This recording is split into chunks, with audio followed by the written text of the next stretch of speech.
The U.S. has started talks with Iran about dismantling its nuclear program. Here's why this is a very dangerous undertaking.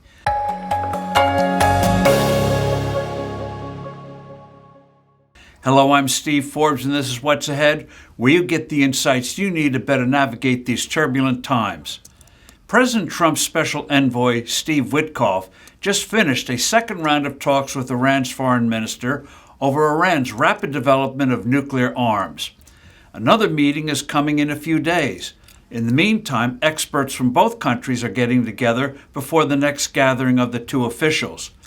Witkoff, a real estate developer with no previous diplomatic experience, must know this process is a fool's errand if the administration actually believes the mullahs will dismantle its nuclear program, stop developing ballistic missiles that could eventually reach the U.S., and cease supporting proxy terrorist groups in the Middle East and elsewhere. Perhaps the exercise is an effort to show the world that we tried to thwart Iran's nuclear ambitions peacefully before Israel, or the U.S. in conjunction with Israel, destroys its elaborate nuclear development facilities.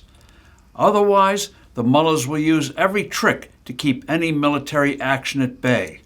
Iran knows all too well that Israel has crippled its air defense systems, and that the world has witnessed how feeble Iran's missile attacks have been. It will engage in endless talks about the process of dismantlement. It will try to keep facilities to go forward with an allegedly peaceful nuclear energy effort.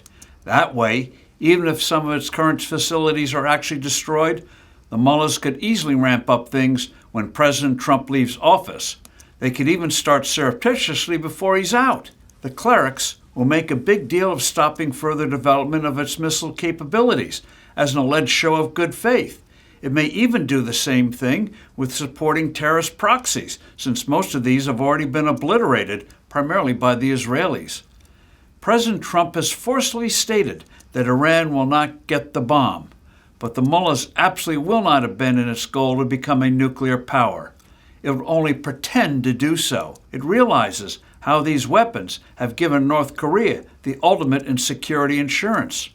The bloodthirsty clerics witnessed what happened to the regime of Libya's Muammar Gaddafi when it let the West get rid of its nuclear development facilities. It saw what has happened to Ukraine after 1994, when Kyiv gave up the nuclear weapons it had on its soil when the Soviet Union broke apart. The clerics believe they can play games with the inexperienced Witkoff with seeming shows of progress. But make no mistake, if it looks like the mullahs are getting away with their tricks, the Israelis ultimately will take military action.